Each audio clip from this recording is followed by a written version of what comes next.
right. සුබ දවසක් වෙන්න කියලා ප්‍රාර්ථනා කරනවා සියලු දෙනාටම. So CryptoFox is back. ඉතින් 2017 මගේ පරණ වීඩියෝ සීරීස් එක පස්සේ ප්‍රොපර් ටයිම් එකක් ආවා මට තවත් වීඩියෝ කීපයක් කරන්න. මොකද ක්‍රිප්ටෝ ඉන්ඩස්ට්‍රි එකට අලුතින් ටොපික්ස්, අප්ඩේට්ස්, අලුත් ක්‍රිප්ටෝස් ටෙක්නොලොජි ඇවිල්ලා තියෙනවා. ඉතින් ඒව සම්බන්ධව ඉන් ඩීටේල් වීඩියෝස් කරන්න බලාපොරොත්තු වෙන විදිහට ඒ වගේම අපේ ශ්‍රී ලංකන් ක්‍රිප්ටෝ කමියුනිටි එකට AMS ලයිව් ස්ට්‍රීම් සහ ගිව්වේ කීපයක් කරන්නත් බලාපොරොත්තු වෙනවා එන්ගේජ්මන්ට් එක වැඩි කරගන්න. ඉතින් අලුතෙන් ආපු අය ඉන්නවා නම් මගේ පරණ වීඩියෝ සීරීස් එක බලලා එන්න. මොකද ඒකේ මම පැහැදිලි කරලා තියෙනවා බේසික්ස් වල ඉඳලා ඇඩ්වාන්ස් ටර්ම්ස් ක්‍රිප්ටෝ වල. ඉතින් ඒක බලලා આવොත් අලුතෙන් එන වීඩියෝස් පැහැදිලි කරගන්න ලේසි වෙයි කියලා මම හිතනවා. ඉතින් අලුත් වීඩියෝ සීරීස් එකේ පළවෙනි වීඩියෝ එක බිට්කොයින් හාවින් කියන එක ක්‍රිප්ටෝ ඉන්ඩස්ට්‍රි එකට ගොඩක් ඉම්පෝර්ටන්ට් ටොපික් එකක්. මොකද ඒක අවුරුදු 4කට සැරයක් රෆ්ලි අවුරුදු 4කට සැරයක් වෙන්නේ. බ්ලොක් චේන් ටර්ම් වලින් කියනවා නම් 210,000 බ්ලොක්ස් වලට සැරයක් තමයි වෙන්නේ. ඉතින් ඒක වෙන්නේ තව පැය කීපයකින් මං හිතන්නේ. මට මේ වීඩියෝ එක කරන්න පොඩ්ඩක් පරක් වුණා. ඉතින් අපි බලමු මොකක්ද මේ බිට්කොයින් හාවින් කියන්නේ සහ මේ බිට්කොයින් හාවින් වලින් ක්‍රිප්ටෝ ඉන්ඩස්ට්‍රි එකට තියෙන ඉෆෙක්ට් එක මොකක්ද කියලා. අපි වීඩියෝ එකට ගිහලා බලමු.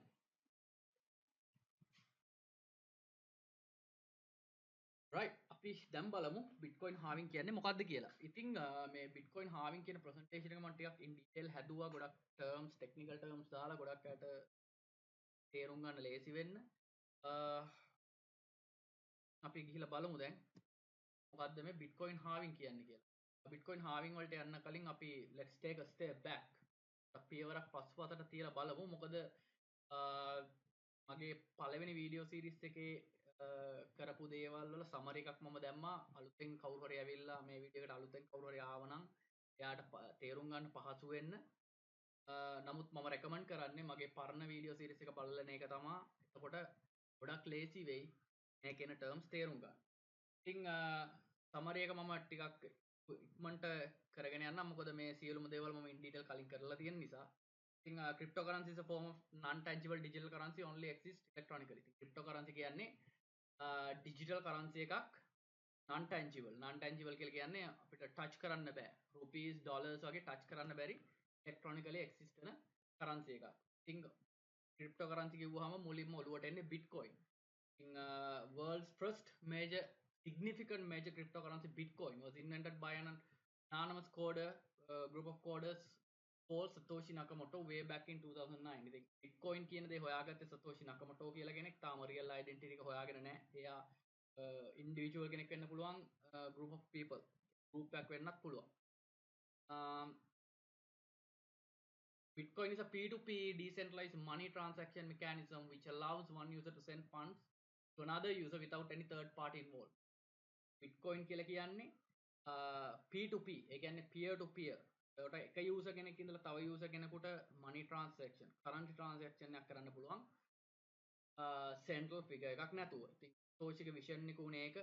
So එයාගේ vision එක උනේ centralized systems අයින් කරලා ඒක replace කරන්න decentralized systems වලින්.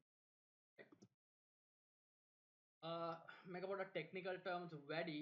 මේකෙන් කියන්නේ Satoshi found solution for consensus problem that has far-reaching implication in digital networks and new models of governance. ඉතින් සතෝ මම කලින් කියලා කිව්වා වගේ මේක කියන තේරුම් ගන්න අපහසු නම් ප්‍රශ්නයක් නැහැ. මම මේවා ගැන ඉදිරියට ගොඩක් in detail videos කරන්න බලාපොරොත්තු වෙනවා. සතෝෂිගේ vision එක උනේ ඇත්තටම censorship resistant system එකක් හදන්න. ඉතින් මේකේ redundancy of decentralized network is more important than the efficiency of centralized network. Centralized network එක තියෙනවා point of failure, one point of failure. නමුත් decentralized system එකක redundancy එක ඉතාමත් වැඩි. මේක අපි technical terms වලින් කිව්වොත් two lungs, two kidney fail safe කියලා කියනවා. කියන්නේ ගොඩක් අමාරුයි decentralized system එකක් crack කරන්න. ඉතින් hackers ලට වුණත් centralized system එකක් hack කරන එක ලේසි decentralized system එකට වඩා. මේව සම්බන්ධව ඉදිරියේදී ගොඩක් විස්තරාත්මකව ඩිස්කස් කරන්න බලාපොරොත්තු වෙනවා AMS වල හෝ වීඩියෝස් වල. මේක ගොඩක් important. Bitcoin will never have more than 21 million coins in circulation. ඉතින් Bitcoin කියන cryptocurrency එකේ total supply එක 21 million coin. ඊට වඩා වැඩියෙන් mint කරන්නේ නැහැ. කියන්නේ ඊට වඩා වැඩියෙන් coins එන්නේ නැහැ. ඒක නිසා inflation එක ඉතාමත්ම අඩුයි. එතකොට මේ Bitcoin miners ලා කියන්නේ කවුද? Bitcoin miners are special nodes in blockchain who validate transaction and add to the open ledger using proof of work. In return, they will be rewarded with freshly minted Bitcoin. Decentralized system එක central figure එකක් නැත්තම් transaction validate කරන්න කවුරු හරි ඉන්න ඕනේ. ඒ කරන්නේත් මිනිස්සුම තමයි. ඉතින් ඒ මිනිස්සු කියලා කියන්නේ special nodes තියෙනවා මේ transaction validate කරන. ඒකට තියෙන method එක කියන්නේ අපි proof of work. ඒකට අපි mining කියලා කියනවා. ඒ mining වලට special equipment තියෙනවා. මේකේ මම කලින් පැහැදිලි කරලා තියෙනවා මගේ videos වල mathematical equation solve කරන එකක් වෙන්නේ. ඉතින් ඒක කරලා ඉවර වෙලා miners ලා transaction validate කරනවා. ඉතින් miners ලා transaction validate කරලා ඒ blocks කියලා කියන ඒ transaction තියෙන දෙයට ඒ block එකක් produce කරලා ඒක open ledger එකේ note කරනවා. ඉතින් ඕන කෙනෙකුට ගිහිල්ලා බලන්න පුළුවන් මොන වගේ transactions වෙන්නේ කියලා. ගොඩක් transparent ඒක නිසා. ඉතින් මේ block එකක් produce කරනවා හැම මිනිත්තු 10කටම සැරයක්. ඔගොල්ලෝ ගිහිල්ලා බැලුවොත් blockchain explorer කියලා website එකක් තියෙනවා. blockchain explorer එකේ බැලුවොත් ඒ හැම block එකක්ම තියෙනවා ඒකේ. ඒ block එකක් produce කරන කාලයත් ඒක දාලා තියෙනවා. ඒක හැම වෙලේම මිනිත්තු 10කට සැරයක් එක block එකක් produce කරනවා. The network itself controls the issuance the Bitcoin reward to the miners derived by the consensus through all Bitcoin participants. මේ reward එකක් ලැබෙනවා මේ miners ලට transaction validate කරනකොට ඒක system එකෙන් අලුත් Bitcoin freshly minted Bitcoin විදියට ඒ miners ලට reward එක දෙනවා. ඒක hard code කරලා තියෙන්නේ Satoshi Nakamoto විසින් system එකට. ඉතින් මේක තමයි summary එක. මේක මම ටිකක් swiftly කරගෙන ගියා. මොකද මගේ video එක halving ගැන ඒකට එන්න ඕන හින්දා මේ සියලුම දේ මම නැවතත් කියනවා මේ සියලුම දේ මම in detail slowly in detail හැම කෙනාටම තේරුම් ගන්න පුළුවන් විදිහට මගේ පරණ videos වල තියෙනවා. ඉතින් මේකේ මොකක් හරි දෙයක් තේරුම් ගන්න බැරි නම් ඒ පරණ videos වලට සියලුම දේ මම in detail කියලා තියෙනවා. දැන් අපි බලමු මේ Bitcoin halving කියන්නේ මොකක්ද කියලා. හරි. ටිකක් අය කතා කරමු. ඇත්තරම් මේ Bitcoin halving මේ වෙනකොට Bitcoin halving වෙලා ඉවරයි. මම පොඩක් පරක් වුණා වීඩියෝ එක කරන්න. ඉතින් දැන් පැය 12 දවසක් වගේ පරක් වුණා. අවුලක් නැහැ, no issues.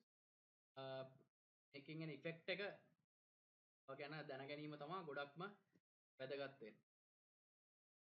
ඉතින් අපි Bitcoin halving වල definition එක ගත්තොත් in a nutshell the event of reducing the block reward of Bitcoin miners by 50%.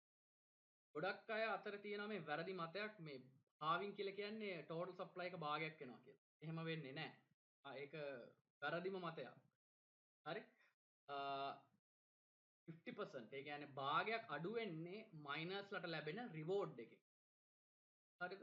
මම කලින් කිව්වාගේ miners ලා transaction validate කරනවට system එකෙන් miners ලට reward එකක් දෙනවා. මේ reward එක හැම අවුරුදු 4කට සැරයක්ම භාගයක් වෙනවා. ඒක අර inflation එක control කරන්න ඕනි හින්දා තමයි Satoshi Nakamoto ඒ protocols ඒ algorithm එකට දාලා තියෙන්නේ.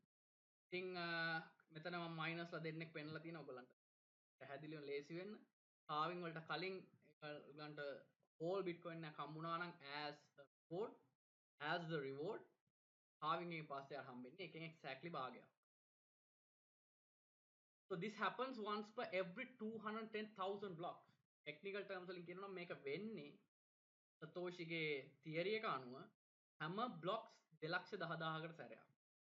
ඉතින් පළවෙනි එක උනේ 2,10,000 දී, දෙවෙනි එක උනේ 4,20,000 දී, තුන්වෙනි එක කියන්නේ මෙයා ඊයේ වෙච්ච එක උනේ 6,30,000 දී. ඉතින් ඔයගොල්ලෝ blockchain explorer එකට ගිහලා බැලුවොත් පෙන්නයි දැන් බ්ලොක්ස් ප්‍රොඩියුස් වෙන්නේ 6,30,000ට වඩා එහේ. කුඩින් වෙන්න. හරි.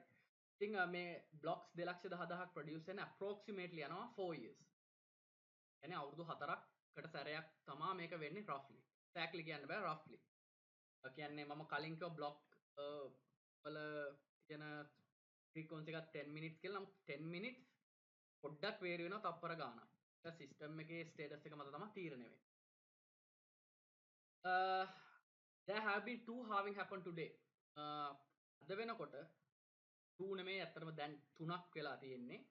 2012 තමයි පළවෙනි halving එක උනේ. 2016 තමයි දෙවෙනි halving එක උනේ. 2020 ඊයේ තමයි තුන්වෙනි halving එක උනේ. ඉතින් මම මේ visual representation එකක් දාලා තියෙනවා කොහොමද ඒක උනේ කියලා. Genesis block එක කියලා කියන්නේ පළවෙනි block එක Bitcoin blockchain එකේ. Genesis block එකේ ඉඳලා පළවෙනි 2,10,000 blocks වෙනකන් block reward එක 50 Bitcoin. හරි. එතකොට පළවෙනි halving එක වෙනකන් block reward එක Bitcoin 50යි minus වලට දෙන. ඊට පස්සේ පළවෙනි halving එකන් පස්සේ ඒක reduce වෙනවා 50% වලින්. එතකොට 50 25 Bitcoin බවට අඩු වුණා. ඊට පස්සේ second halving එක 2016 වුණ second halving එකෙන් පස්සේ ඒක 12.5ක් දක්වා අඩු වුණා. දැන් මේ third halving එකෙන් පස්සේ ඒක 6.25ක් අඩු වුණා.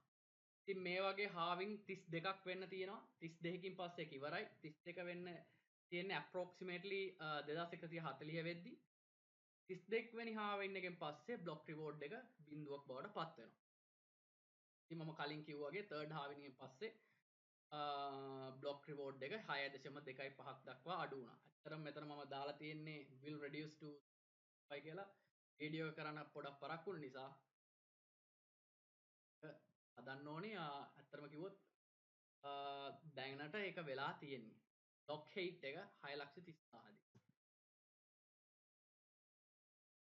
හරි. දැන් අපි බලමු මේ Bitcoin halving එකෙන් මොන වගේ effect එකක්ද මේ miners වලට වෙන්නේ කියලා. Bitcoin halving effect on miners. මේක ගොඩක් important. ඒ කියන්නේ අපි retail buyers ලා විදිහට අපි mining කරන්නේ නැහැ. mining කරත් අපි retail miners ලා. මේකේ මේ කියන්නේ මේ miners ලා ගත්තොත් ගොඩාක් ලොකු miners ලා ඉන්නවා ලෝකේ. ඉතින් මේගොල්ලන්ට මොන වගේ effect එකක්ද වෙන්නේ මේ halving කියන එක අපි බලන්න ඕන. ඒ ඔළුවේ තියෙන එක හොඳයි ඒක. think once the halving occurs, the unfortunate truth is that the profitability of all but the most efficient mining operations will be greatly challenged. ඒ කියන්නේ halving එකෙන් ඇත්තටම ලොකු effect එකක් තියෙනවා miners වලට. මොකද miners වලට හම්බෙන reward එක halving එකෙන් පස්සේ භාගයක් වෙනවා. හරි. ඉතින් miners ලා කියන්නේ නිකන් fund එකට operation කරන අය නෙමෙයි. ඒගොල්ලොත් businessmen ලා. ඉතින් ඒගොල්ලන්ට ප්‍රොෆිට් එකක් තියෙන්න ඕන මයිනින් ඔපරේෂන්ස් වලින්. ඉතින් halving එකෙන් reward එක භාගයක් වෙනවා කියන්නේ ඒගොල්ලන්ට හම්බෙන transaction verify කරනවට හම්බෙන reward එක භාගයක් වෙනවා. ඒක ලොකු effect එකක් negatively effect වෙනවා miners ලට. What happens when block rewards get very small or taper off entirely? ඉතින් එකෙන් කියන්නේ දැන් මේක හැම halving එකකටම සැරයක් reward එක භාගෙ වෙලා යනවා. දැනටමත් අඩුයි 6.25. ඊළඟ halving එක 2024 වෙන halving එකෙන් පස්සේ ඒක වෙනවා 3.125 Bitcoin. ඉතින් මේක ටික අඩු වෙනවා. ඉතින් මේක මෙහෙම අඩු වීගෙන යනකොට මේක හම්බෙන reward එක insignificant වෙනවා. ඉතින් ඒකෙන් කියන්නේ mining operations වලට කොච්චර ලොකු බලපෑමක් වෙනවද කියලා ඔයගොල්ලන්ට තේරෙනවා ඇති. මම කලින් කිව්වාගේ miners need an incentive to do what they do. They need to get paid. මොකද ඒගොල්ලෝ businessmen ලා. They're not running these expensive electricity guzzling computers for their health after all. ඒගොල්ලෝ ආතල් එකට මේ mining operations කරන්නේ නැහැ. ඒගොල්ලෝ profitability එකක් තියාගෙන profitable වෙන්න ඕනේ ඒගොල්ලන්ගේ business එක. profit එකක් එන්න ඕනේ ඒගොල්ලන්ට. ඒකින්ද තමයි ඒගොල්ලෝ මේ business එක run කරන්නේ. ඉතින් මේ profit එක effect වෙනවා නම් halving එකෙන් ඒගොල්ලෝ සමහර විට bankrupt වෙන්න ඉඩ තියෙනවා. නැත්නම් mining operation close down වෙන්න ඉඩ තියෙනවා. කරන්න ඉඩ තියෙනවා. ඉතින් අපි හිතමු 2140න් පස්සේ block reward එකක් හම්බෙන්නේ නැහැ system එකේ. එතකොට miners ලට run කරන්න වෙන්නේ transaction fees වලින්. කියන්නේ user ලා pay කරන transaction fee එකෙන් තමා minus ලට run වෙන්න වෙන්නේ. ඒක තමයි මේ හතරවෙනි point එකෙන් කියන්නේ. Transaction fees which users pay each time they send transaction. The only way miners earn money once all bitcoins are minted. දැන් මොකද මම transaction එකක් කරද්දී මට පුළුවන් gas fee එක වැඩියෙන් pay කරන්න හෝ අඩුවෙන් pay කරන්න. ඒ fee එක මත තීරණය වෙනවා මගේ transaction එක කොච්චර ඉක්මනින් verify වෙනවද කියන එක. හරි? validate කරනවද කියන එක. එන්නේ fee එකෙන් තමා මයිනස් එකට රන් කරන්න වෙන්නේ 2140න් පස්සේ මේක ඉතාමත්ම ලොකු ප්‍රශ්නයක්. right මෙතන මම මේ graph එකක් දැම්මා ඔයගොල්ලන්ට පැහැදිලි කරගන්න මයිනස් ලගේ profit ratio එක මොන වගේද කියලා. මේකේ trading view එකක් trading view Coinbase chart එකක් මම දාලා තියෙන්නේ. මේකේ නිල් පාට පෙන්වන්නේ bitcoin price එක. historical bitcoin price එක 2015 ඉඳලා. පරණ details පරණ data ගන්න බෑ trading view එකේ. නමුත් මේ ප්‍රමාණය හොඳටම ඇති. මේකේ මේ රෝස පාට line එකෙන් පෙන්වන්නේ miners ලගේ total cost එක with respect to year. එතකොට total cost එක කියලා කියන්නේ සාමාන්‍යයෙන් mainly electric city cost එක තමයි mainly. එතකොට electricity cost එක plus equipment cost එක plus maintenance cost එක තමයි total cost එක වෙන්නේ. ඉතින් ඕකෙන් electricity cost එක තමයි ගොඩක්ම බලපාන්නේ miners ලට. ඉතින් ඒ electricity cost එක මම තැඹිලි පාටින් පෙන්වලා තියෙනවා. මේ details country එකකින් country එකට වෙනස් වෙනවා. මේ details ගොඩක් high වෙන්න පුළුවන්. මේ electricity cost එක high වෙන්න පුළුවන් ලංකාවේ. මොකද ලංකාවේ unit cost එක වැඩි හින්දා. මේ details මම අරගත්තේ USA parameters වලින්. එතකොට සාමාන්‍ය USA parameters ගත්තොත් ඒගොල්ලන්ගේ electricity cost එහෙම චුට්ටක් අඩුයි මං හිතන්නේ ලංකාවට වඩා. equipment cost එක අඩුයි ලංකාවට වඩා. tax සරම ප්‍රශ්න තියෙන නිසා. ඉතින් ඔයගොල්ලන්ට පේනවා ඇති මේ total cost chart එකයි bitcoin price chart එකයි අතර තියෙන සම්බන්ධතාවය. ගොඩක් වෙලාවට 95% of the time bitcoin price එක total cost එකට වඩා උඩින් තියෙන්නේ. එතකොට තමයි miners ලා profitable වෙන්නේ. Only in 1 2 3 4 occasions bitcoin price dipped below the total cost. කියන්නේ bitcoin price එක total cost එකට වඩා අඩු වුණා only 4 occasions. එකක් 2018 දී ඕක මං හිතන්නේ Bitfinex hack එකේදී වෙච්ච crash එක, අනිත් එක 2016 දී, අනිත් එක මේ ළඟදී වෙච්ච covid එක නිසා වෙච්ච එක, ඊට කලින් වෙච්ච එක එච්චර significant නැහැ. නමුත් ඔයගලන්ට පේනවා ඇති ඒ dip වෙච්ච හැම පාරකම ඉක්මනටම price එක ආයි total cost එකට වඩා උඩින් යනවා. bitcoin price එක total cost එකට වඩා අඩු වුණොත් miners ලා loss එකක් පිට දුවන්නේ. සාමාන්‍යයෙන් කවුරු වුණත් මොන business man කෙනෙක් වුණත් මොන company එකක් වුණත් කැමති නෑ business එකක් loss පිට run කරන්න. නමුත් මේ කාලේ ඇතුළත miners ලා run කරනවා මොකද ඒ කට්ටිය දන්නවා ඉදිරියේදී bitcoin price එක උඩට යනවා කියලා. ඉතින් ඒගොල්ලෝ ඒ loss එක දරාගෙන bear කරගෙන ඒ operations දිගටම කරගෙන ගිහිල්ලා තියෙනවා. හරි? mining ගැන මම වෙනම වීඩියෝ එකක් කරන්න බලාපොරොත්තු වෙනවා in detail හැම දේ ගැනම මේ roughly මේවා ගැන මම කතා කරන්නේ මොකද හාවින් එකට වැදගත් වෙන නිසා. ඉතින් mining ගත්තොත් මේ terms දෙක තුනක් තියෙනවා very important. එකක් තමයි hash rate කියන්නේ. මොකක්ද කියන එක. hash rate කියලා කියන්නේ in a nutshell අපි කිව්වොත් speed at which a computer is computing an operation in the bitcoin code. hash rate කියලා කියන්නේ transactions validate කරන speed එක. ඉතින් ඒක තීරණය වෙනවා ඔයගොල්ලන් ගාව තියෙන mining setup එක මත. mining setup එක හොඳ එකක් නම් hash ඒ කියන්නේ hash power එක වැඩි. කියන්නේ computer එකේ speed එක හොඳයි නම්. අඩුයි නම් hash power එක අඩුයි. ඉතින් hash rate එක කියලා කියන්නේ මෙන්න මේක. transaction validate කරන speed එක. ඉතින් crypto mining involves finding blocks through complex computations. මම කලින් කිව්වා transaction validate කරනවා කියලා කියන්නේ mathematical problem solve කරනවා. ඉතින් මේ mathematical problem solve කරන්න ගොඩක් ලොකු computer power එකක් අවශ්‍ය වෙනවා. හරි? The more hashing power in the network, the greater its security and its overall resistance to attack. ඉතින් මම කිව්වා වගේ ඩීසෙන්ට්‍රලයිස් සිස්ටම්ස් ඉතාමත්ම අමාරුයි හැක් කරන්න. හැක් කරනවා නම් ඩීසෙන්ට්‍රලයිස් සිස්ටම් එකක් ඔයගොල්ලන්ට ඕන ඒ ඩීසෙන්ට්‍රලයිස් සිස්ටම් එකේ තියෙන හෑෂ් පවර් එකෙන් 50% වලට වඩා පවර් එකක් ඕන හැක් කරන්න. ඉතින් ඒක ඉතාමත්ම කරන්න බැරි ඉම්පොසිබල් දෙයක්. හරි. ඉතින් හෑෂ් රේට් එක වැඩි වෙන්න මේ කියන්නේ මේ සිස්ටම් එකේ තියෙන ස්ටැබිලිටි එක වැඩි වෙනවා. ඉතින් හාවින් එකේ එක් අපි ගත්තොත් මේ හෑෂ් රේට් එක අපි මම කලින් කිව්වාගේ මයිනර්ස්ලට මේක නෙගටිව්ලි එෆෙක්ට් කරනවා. නමුත් කියන්නේ සර්ප්‍රයිසින්ග්ලි හැම හාවින් එකකින් පස්සෙම හෑෂ් රේට් එක වැඩි වෙලා තියෙනවා. හෑෂ් රේට් එක වැඩි වෙනවා කියලා කියන්නේ මයිනර්ස්ලා තව සිස්ටම් එකට ඇඩ් වෙනවා. දැන් ඉන්න මයිනර්ස්ලා ඒගොල්ලන්ගේ සෙටප්ස් ඉම්ප්‍රූව් කරගන්නවා කියන එක. ඉතින් ඒක ඉතාමත්ම හොඳ දෙයක් බිට්කොයින් නෙට්වර්ක් එකට. ඉතින් මේ චාර්ට් එක මම පෙන්වන්නේ blockchain.com එකෙන්. මේකෙන් පෙන්වන්නේ total hash rate එක. කාලයත් එක්ක කොහොමද වැඩිලා තියෙන්නේ කියලා. ඔයාලට පේනවා ඇති 2016 න් පස්සේ mainly hash rate එක ගොඩාක් වැඩිලා තියෙනවා. 2016ට කලින් like 2010 2012 වගේ කාලෙ තුල hash rate එක ගොඩක් අඩුයි. ඒ කාලේ තමා ඔය normal computers වලින් උනත් mining operations කරන්න පුළුවන් වෙලා තියෙන්නේ. ගොඩක් අය normal PCs වලින් mine කරලා තියෙනවා ඒ කාලේ.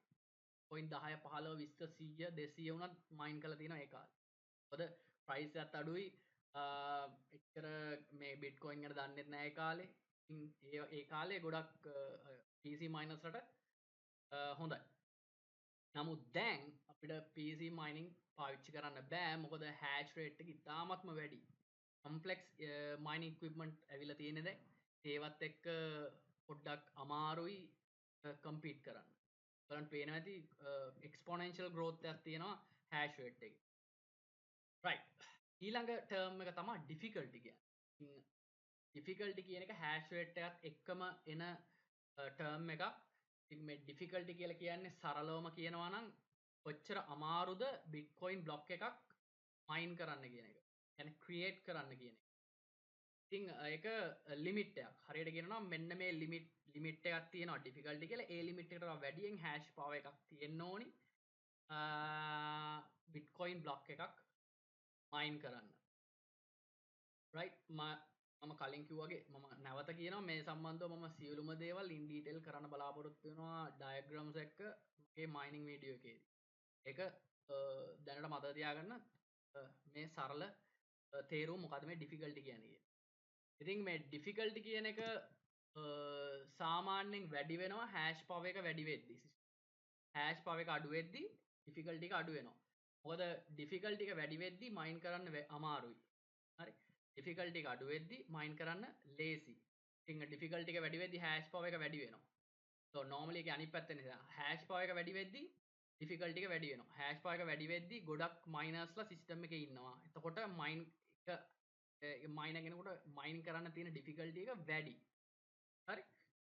ඒ වගේ ඩෙෆිනිෂන් එකක් තමයි ඩිෆිකල්ටි එකට තියෙන්නේ.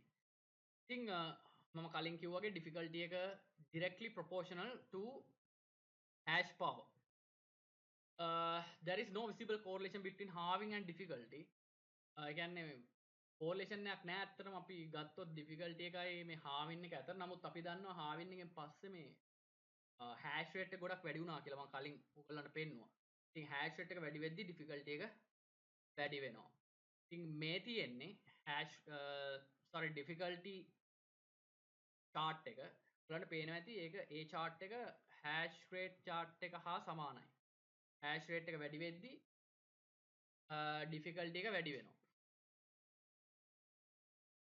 right. දැන් අපි පොඩ්ඩක් peak එකක් දාලා බලමු මොනවද මේ mining pools කියන්නේ කියලා. ඉතින් ලෝකේ මයිනර්ස්ලා ගොඩක් ඉන්නවා. මේවෙන් ගොඩක් ලොකු මයිනර්ස්ලා ඉන්න. කියන්නේ ගොඩක් ලොකු mining setups තියෙන අය ඉන්නවා. ඒවට අපි කියනවා mining pools කියලා. ඉතින් මේ pie chart එකේ පෙන්නන්නේ ගොඩක් ලොකු මයිනර්ස්ලා ලෝකේ ඉන්න. FTU pool, ant pool, btc.com pool එක ඊට පස්සේ BTC, Slush pool මේ ගොඩක් ලොකු මයිනර්ස්ලා ලෝකේ ඉන්න. මේගොල්ලෝ රිටේල් මයිනර්ස්ලා නෙමෙයි. අපි මයිනර්ස්ලා දෙකකට බෙදනවා. Retail miners, large scale miners. ඒතකොට මේ large scale miners ලා අන්න තමයි මේගොල්ලෝ එන්නේ. ඉතින් මේ unknown කියලා කැටගරි එකක් තියෙන්නේ මෙතන නිල් පාටේ unknown කියලා කැටගරි එකක් තියෙන්නේ ඒ සාමාන්‍ය රිටේල් මයිනර්ස්ලා වෙන්න පුළුවන් මීඩියම් ස්කේල් මයිනර්ස්ලා වෙන්න පුළුවන් ඒගොල්ලන්ගේ එකතුව තමයි ඒකෙන් පෙන්නන්නේ.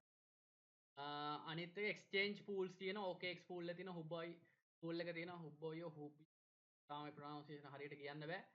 anyway අනිත් එක තව Binance පූල් එකක් මේ ළඟදී ඔය කට්ටිය ක්‍රියේට් කළා ඒක මේකේ තාම අප්ඩේට් වෙලා නැහැ. right unknown category එක ගැන තමයි මම මේ දාලා තියෙන්නේ මේකේ unknown category එක තමයි ගොඩක් retail miners ලා ඒවල් වල mining setup තියාගෙන ඉන්න අය ඉන්නේ. මම කලින් කිව්වා වගේ mining will be covered extensively in an upcoming video. right දැන් අපි බලමු මේ global interest in bitcoin halving මොන වගේ interest එකක්ද මිනිස්සුන්ගේ තියෙන මේ bitcoin halving එක කියලා. ඉතින් normally global interest එකක් ගැන අපි හොයනවා නම් ලේසිම විදිහ තමයි Google Trends වලට යන එක. Google Trend Index එකෙන් අපිට ලේසි මොන වගේ interest එකක්ද මේ ලෝකේ තියෙන්නේ යම්කිසි topic එකක් ගැන හොයන්න. ඉතින් මේ වම් අත පැත්තේ තියෙන bitcoin වල තියෙන interest එක දකුණු අත පැත්තේ තියෙන bitcoin halving ගැන තියෙන interest එක.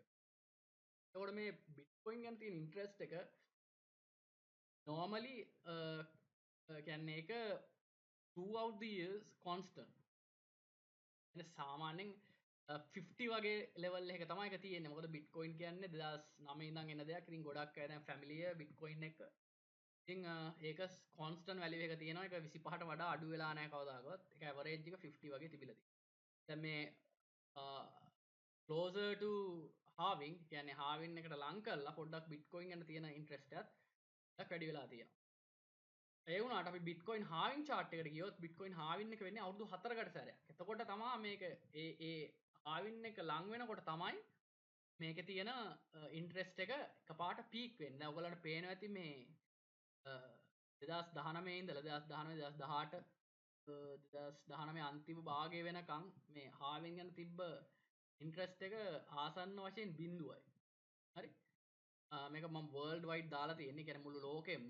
ඒත් ඔයගලන්ට පේනවා ඇති මේ 2020 ආවින් එක ලං කළා මොන වගේ එක්ස්පොනෙන්ෂල් growth එකක් වෙලා තියෙනවා. මොන වගේ ලොකු growth එකක් වෙලා තියෙනවද කියලා ඉන්ට්‍රස්ට් එක. ඉතින් මේ ඩොට් වලින් පෙන්නන්නේ future interest එක. ඒක Google algorithms වලින් තමයි පෙන්නන්නේ. ඒකෙන් උනත් පෙන්නනවා කොච්චර ලොකු ඉන්ට්‍රස්ට් එකක් Bitcoin halving ගැන තියෙනවද කියලා. ඉතින් this shows majority is having a closer look at halving. And regardless they are aware about the cryptocurrency not ඒ කියන්නේ cryptocurrency ගැන දැනගත්තත් නැතත් ඔයගොල්ලෝ bitcoin halving ගැන ටිකක් interest එකක් තියෙනවා. ඉතින් මේක ඉතාමත්ම වැදගත්. මොකද මේක directly correlate වෙනවා price එකට. මොකද මේකෙන් පෙන්වන්නේ interest එකක් තියෙනවා. ඒ interest එකෙන් අපිට කියන්න පුළුවන් demand එකක් හැදෙන්න පුළුවන් ඒකේ. demand එක වැඩි වෙන්න bitcoin එක පුළුවන්.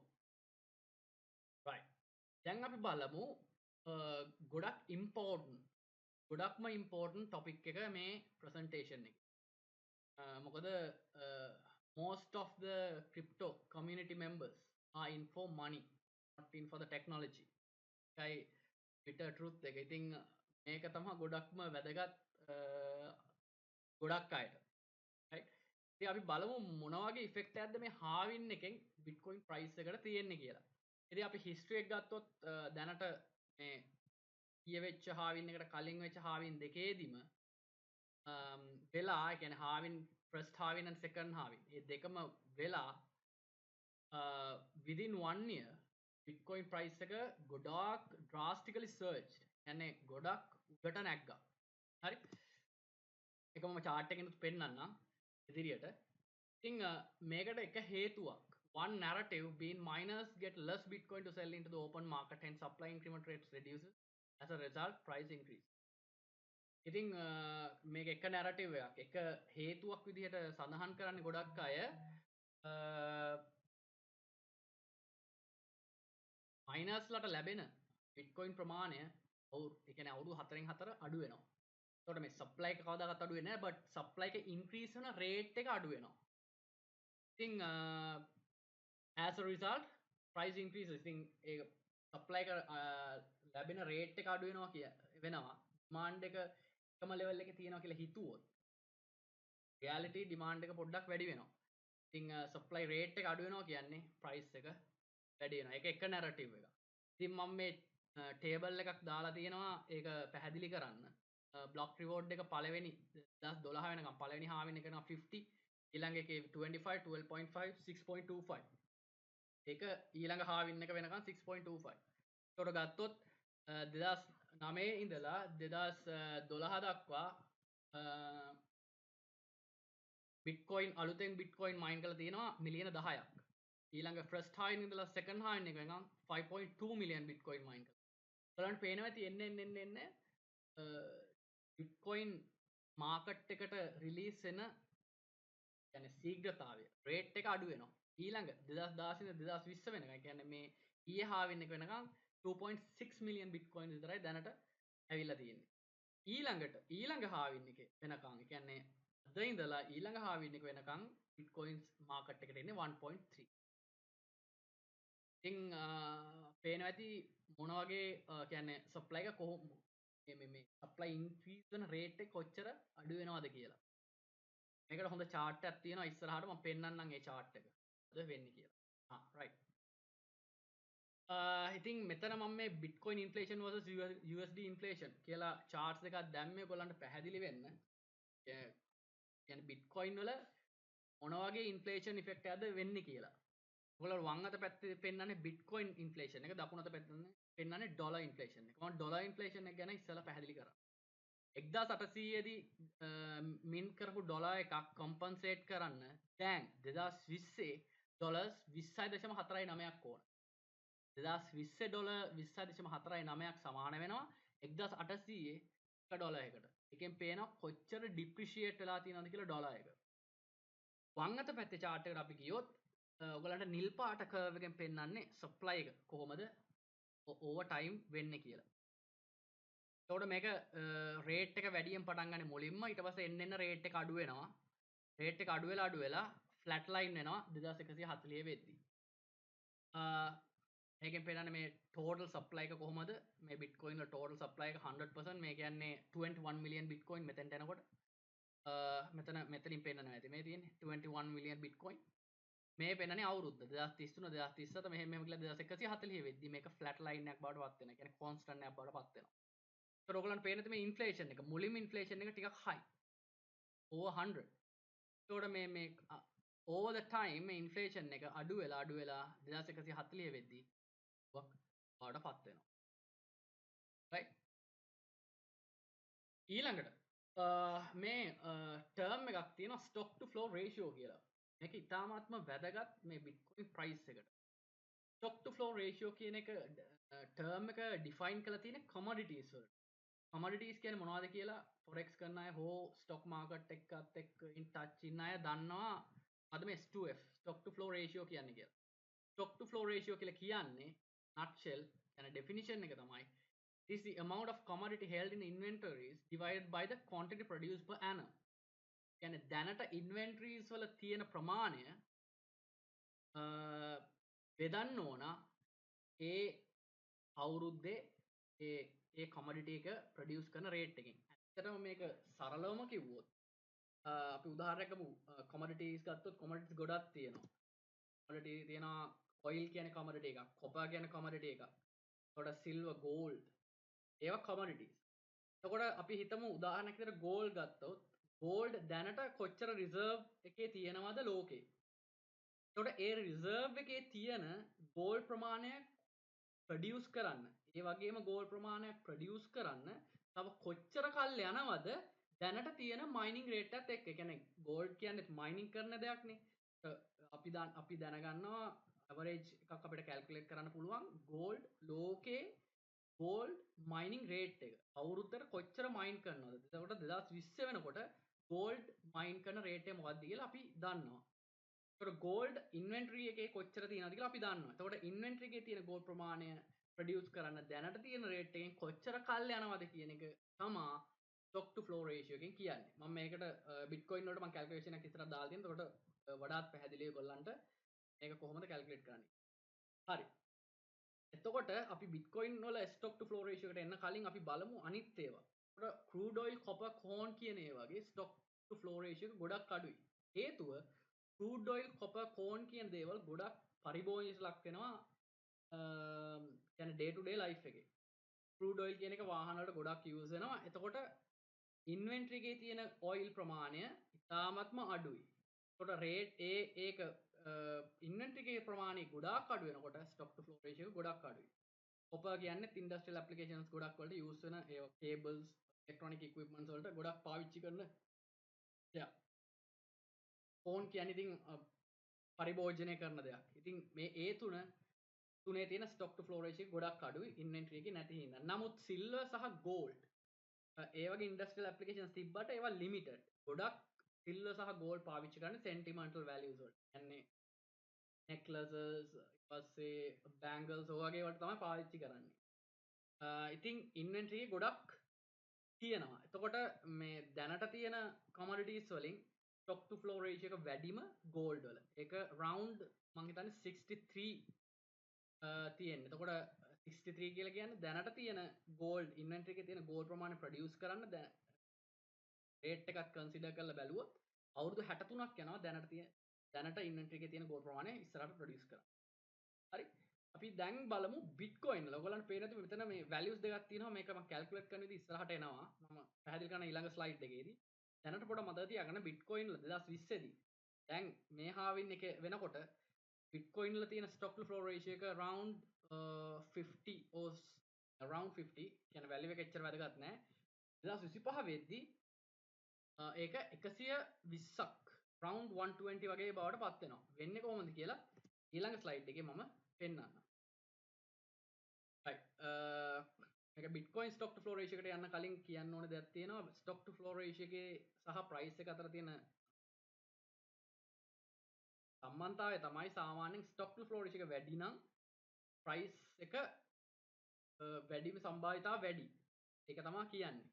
දැන් අපි බලමු මෙතන මේ බිට්කොයින් ස්ටොක් ටු ෆ්ලෝ රේෂියෝ එක S2F කියන්නේ මොකක්ද කියලා. ඉතින් ඩෙෆිනිෂන් එක අපි ගත්තොත් බිට්කොයින් S2F කියලා කියන්නේ දැනට තියෙන ඉන්වෙන්ටරි එකේ තියෙන බිට්කොයින් ප්‍රමාණය දැනට සර්කියුලරින් සප්ලයි එකේ තියෙන බිට්කොයින් ප්‍රමාණය ප්‍රොඩියුස් කරන්න රේට් එකත් එක්ක ගත්තොත් දැනට බිට්කොයින් මින්ට් වෙන කොච්චර කාලයක් යනවද කියලා ඒ ප්‍රමාණය හදන්න. හරි. ඒතර මම මේ පොඩි ඉක්වේෂන් එකක් දැම්මා. මේක ඇත්තටම මේ ලොකු කොම්ප්ලෙක්ස් දෙයක් නෙවෙයි පොඩි සරල ඉක්වේෂන් එකක් තියෙනවා. බිට්කොයින් S2F by 2020 halving කියන්නේ ඊයේ වෙනකොට total circulation කොච්චර තියෙනවද? total circulation අපි දන්න 18.3 million බිට්කොයින්ස් දැනට සර්කියුලේෂන් එකේ යනවා. ඒතර production rate per annum. එතකොට අවුරුද්දකට කොච්චර ප්‍රොඩියුස් කරනවද කියලා හොයාගන්න පුළුවන් හරිම ලේසියෙන්. මොකද අපි දන්නවා 3rd halving එකේ ඉඳලා 4th halving එක වෙනකන් 1.3 million bitcoins තමයි ප්‍රොඩියුස් කරන්න තියෙන්නේ. එතකොට ටයිම් එක 4 years. ඒතර අපි ඒක 1.3 බෙදීම 4 කියන්නේ 1.3 divided by 4 328,000 bitcoin per year තමයි mint වෙන්නේ 2020 ඉඳලා 2024 වෙනකම්. ඒතර අපි ඒ වැලියු එක අපි ඇඩ් කරොත් එතෙන්ට සබ්ස්ටිටියුට් කරොත් sorry අපිට එනවා මේ වැලියු එක 56 years කියලා. ඇත්තටම මෙතන තියෙන ප්‍රශ්නේ මොකද්ද? මෙතන stock to flow ratio එක define කළාට කවදාකවත් දැනට තියෙන amount එක produce කරන්න බෑනේ ඉස්සරහට. මොකද දැනට 18.3 million තිබ්බට 18.3 million produce කරන්න බෑ හේතුව අපේ total circular supply එක 21 million. කියන්නේ total supply එක 21 million. එතනින් එහාට යන්න බෑ. එතකොට මේක මේ 56 years කියලා දැම්මට මේක theoretical value එකක් විතරයි. දැනට හිතන්න පොඩ්ඩක් හිතලා බැලුවොත් 2140 වෙද්දී production rate එක බිඳුව වෙනවා. හරි? production rate එක බිඳුව වෙනවා. මොකද එතනින් පස්සේ mint කරන්නේ නැහැනේ bitcoin. එතකොට මේ equation එකට අපි substitute කළොත් total circular supply එක something around 921 million. හරි ඒ වගේ ගානක්. production rate එක අපි හිතුවොත් බිඳුවයි කියලා. එතකොට මේක බිඳුවෙන් divide කරාම ගොඩක් අය දන්නවා ඒක infinity කියලා. කියන්නේ infinity years යනවා කියන්නේ. ඒකෙන් අර පැහැදිලි කරන්නේ මේක කියන්නේ important දේ තමයි S2F value එක Bitcoin stock to flow ratio value එක එන්න වැඩි වෙලා අන්තිමට 2140 වෙද්දී infinity වෙනවා. right? ඉතින් ඒකේ chart එකත් මගේ ඉස්සරහට එනවා මම chart එක පෙන්නන්නම්. That means that we need 56 years of current Bitcoin production in order to produce a current stock after third. Current stock එක produce කරන්න 56 years on. මේක theoretical value එකක් විතරයි. දැනට තියෙන stock එක කවදාකවත් අපිට mint කරන්න බෑ. හේතුව අපේ total supply එක 21 million නිසා. How Bitcoin stock to flow ratio affects the price. හරි දැන් මේක තව ගොඩක්ම වැදගත් දෙයක්. ඉතින් මේ stock to flow ratio එක හදනකොට මේ researchers ලා ටිකක් එකතු වෙලා මේ Bitcoin වලට mathematical model එකක් හදලා දීලා තියෙනවා. ඒක ගොඩක් important නෑ දැනට. ඉතින් මම මේ equation එක දාලා තියෙන මේක සරල equation එකක්. නමුත් මේක එච්චර important නෑ. මේක important දේ තමයි මේ equation එකෙන් මොන වගේ chart එකක්ද අඳින්න පුළුවන් කියලා. එතකොට මේ equation එක පෙන්නන්නේ model price එක. Bitcoin එකේ model price එක සමාන වෙනවා මෙන්න මේ exponential -184 into SF කියන්නේ stock to flow ratio එක Bitcoin වල into the power 3.36. මේක mathematically model කරාම තමයි මේ chart එක එන්නේ. ඔයගොල්ලන්ට පේනවා ඇති rainbow colors වලින් පෙන්නන්නේ actual Bitcoin price so far third halving එක වෙනකම්. රතු පාට මේ line එකෙන් පෙන්නන්නේ එතන මේ තද රතු පාට line එකෙන් පෙන්නන්නේ මේ equation එකෙන් ඒගොල්ලෝ derive කරපු chart එක. එතකොට ඔයගොල්ලන්ට පේනවා ඇති ඒ model price එකම තමා ගොඩක් දුරට Bitcoin follow කරලා තියෙන්නේ මේ වෙනකම්. පොඩි variation තියෙනවා. පොඩි variation තියෙනවා high සහ low. මෙතන මේ පල්ලෙහෙන් පෙන්නන්නේ variation. ඒ කියන්නේ model price එකට වඩා කොච්චර උඩට ගියාද කොච්චර පල්ලෙහාට ගියාද කියන එක තමයි මෙතනින් පෙන්නන්නේ. ඒ කියන්නේ more or less ඒ රතු පාට line එක තමයි Bitcoin එක follow කරන්නේ මේ වෙනකම්. එතකොට අපිට predict කරන්න පුළුවන් ඉස්සරහට. එතකොට මේ red line එක අපිට මේ විදිහට අඳත හැකි. equation එක use කරලා අපිට පේනවා ඇති Bitcoin price එකත් මේ line එක follow කරයි කියලා තමයි ගොඩක් වෙලාට කියන්නේ. මේක stock to flow ratio model කියලා කියනවා. ඔයගලන්ට පේන ඇති මේ halving එකෙන් පස්සේ මේක වැඩි වෙන්න පුළුවන් 100,000. ඊළඟ halving එකෙන් පස්සේ 1 million දක්වා කියලා. ගොඩක් අතර මේක නිකන් අර delusional කියලා තමයි කියන්නේ. හරි මේ අනිත් එක දැන් මේ මොඩල් එකට ගොඩක් ක්‍රිටික්ස්ලා ඉන්නවා. ගොඩක් අය කියනවා මේ මොඩල් එක ඩිරයිව් කරද්දී ගොඩක් ෆැක්ටර්ස් කන්සිඩර් කරේ නෑ කියලා. මේක අර Bitcoin maxilla කියලා කට්ටියක් ඉන්නවා. maximalist කියලා කියනවා. ඒ කියන්නේ Bitcoin විතරයි cryptocurrency වල වැදගත් අනිත් දේවල් කිසි දෙයක් වැදගත් නෑ කියලා හිතන කට්ටියක් ඉන්නවා. ඒගොල්ලන්ට තමයි early adopters ලා කියලා කියන්නේ. ඒගොල්ලෝ මේ හදාගත්ත මොඩල් එකක් මේක දැනට ෆොලෝ කරාට ඉස්සරහට ෆොලෝ වෙයිද ෆේල් වෙයිද අපි දන්නේ නැහැ. නමුත් මේක සමහර විට මේ ඉක්වේෂන් එක පොඩ්ඩක් එහෙ මෙහෙ වෙලා අප්ඩේට් වෙන්න පුළුවන් නැත්නම් අලුත් මොඩල්ස් එන්න පුළුවන්. නමුත් දැනට මේක ෆොලෝ කරපු හින්දා අපිට පොඩි අයිඩියා එකක් ගන්න පුළුවන් ඉස්සරහටත් මේක සමහර විට ෆොලෝ කරන්න තියෙයි කියලා. Right. Now historical Bitcoin price chart. දැන් මම මේ පෙන්වන්න යන ගොල්ලන්ට ගොඩක් අය දන්න එකක්. Bitcoin price chart එක. නමුත් මේ Bitcoin price chart එක ගොඩක් important. මොකද මම මේක බෙදලා තියෙනවා halving times එක සහ මොන වගේ effect එකක්ද price එකට උනේ halving වලින් පස්සේ කියන එක පෙන්වන්න. කලින් කිව්වා වගේ. ඔයාලට පේන ඇති මේකේ price එක තමයි මේ y axis එකෙන් තියෙන්නේ, time එක තමයි x axis එකෙන් තියෙන්නේ. මෙතන මම මේ vertical lines වලින් බෙදලා තියෙන්නේ halving වෙච්ච time. The first halving, second halving and third halving. Right? ඊට පස්සේ මම මේ පල්ලෑ පොඩි table එකක් දාලා තියෙනවා. ඔයාලන්ට පැහැදිලි වෙන්න halving එකෙන් පස්සේ Bitcoin price එක මොන වගේ speed එකකින්ද නැග්ගේ කොච්චර නැග්ගද percentage wise කොච්චර නැග්ගද කියන එක පෙන්වන්න. ඔයාලට පේනවා ඇති first halving එකෙන් පස්සේ Bitcoin පළවෙනි halving එක පටන් ගනිද්දි කියන්නේ halving එක වෙලා immediately after Bitcoin price එක උනේ $12යි.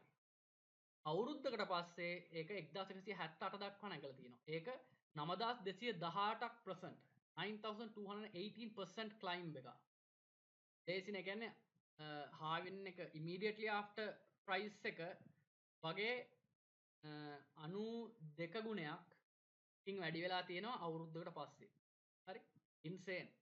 ඊළඟ එකේ අපි බලමු second halving එක. second halving එකේ මුල්ම price එක උනේ 657 $657 and after 1 year it climbed එක උඩට නැග්ගා 19800 දක්වා. එතකොට percentage wise අපි ගත්තොත් ඒක 29,308% increment. හරි මම කලින් කිව්වා වගේ drastically surge වුණා කියලා කිව්වේ මෙන්න මේක. ඉතින් අපි දැන් ඉන්නේ third halving එකේ. දැනට price එක 8700 වගේ තමයි තියෙන්නේ. ඉතින් මේ halving දෙකේදීම වෙච්ච දේ වෙනවා නම් ඉස්සරහට අපි හිතමු conservative වෙලා let's be conservative and හිතමු මේ percentage එක 1000 වෙයි කියලා. හරි? ඒ කියන්නේ මෙතන percent halving එකෙන් පස්සේ 1000% නගී කියලා. හරි මේ කලින් එක වගේ භාගයක්. භාගයටත් වඩා අඩුයි අතන 3 එකක් වගේ. එතකොට හිතුවොත් ඒක දැනට current price එක $8,700 1000% නැග්ගොත් ඒ කියන්නේ 10 times අවුරුද්දකට පස්සේ අවුරුදු එකහමාරකට වගේ පස්සේ round bitcoin price එක will be around $87,000 හරි කියන්නේ මේක මම මේ කියන්නේ කලින් halving වලින් පස්සේ වෙච්ච දේවල් වලින් derive කරලා තමයි මම මේ කියන්නේ වෙයිද නැද්ද කියන එක sure නෑ but likelihood එක ගොඩක් වැඩි ඉතින් මං ඒකයි මෙතන මේ ලොකු ඊතලයකුත් දාලා 80000 ඒ ඔක්කොම පෙන්නලා ඉවරලා මේ rocket moon ලැම්බෝ ටිකක් පෙන්නුවේ ලැම්බෝ එකක් නෑ rocket moon ඔක්කොම පෙන්නන්නේ මොකද possibility එක ගොඩක් වැඩි right ඉතින් ඕක තමයි halving වීඩියෝ එක ඔයගොල්ලන්ට මොන හරි ප්‍රශ්න තියෙනවා නම් මම කියපු දේවල් වලින් මොන හරි verify කරගන්න දේවල් තියෙනවා නම් ඕක තේරුම් ගන්න බැරි වුණ දෙයක් තියෙනවා නම් කරුණාකරලා comment section එකේ YouTube comment section එකේ comment කරන්න නැත්නම් මේ මගේ social media links Twitter Facebook YouTube obviously ඔයගොල්ලෝ දන්නවා Telegram මගේ personal එක සහ අපේ group එකක් තියෙනවා native group එක මේ තියෙන්නේ මගේ trading personal journal එක මගේ channel එක personal journal එක මම ගොඩක් මගේ trades අරන් මම update කරන්නේ ඒකේ ඔයාලට මොනවයි ප්‍රශ්නයක් තියෙනවා මම ගොඩක් active Telegram එකේ Twitter එකේ Facebook එකේ active නෑ වැඩිය I think Twitter එකේ හරි ගොඩක්ම මම recommend කරන්නේ Telegram එකේ අපේ group එකට join වෙලා අහන්න ගොඩක් අපේ members active එකේ ඉස්සරහට active වෙයි කියලා හිතනවා මොකද මම ගොඩක් AMS live stream සහ giveaway කීපයක් දෙන්න බලාපොරොත්තු වෙනවා මොනවද ප්‍රශ්න තියෙනවා නම් එන්න ඕන වෙලාවක මට ටයිම් තියෙන වෙලා විදිහට මම මේ ආන්සර් කරන්න පරිම උත්සාහ කරනවා. ඉතින් බොහොම ස්තුතියි මගේ වීඩියෝ එක බැලුවට කරා කියන්න තියෙන්නේ subscribe කරන්න subscribe කරලා ඉදිරියට එන වීඩියෝස් අත් එක අහගෙන ඉන්න. එහෙනම් cheers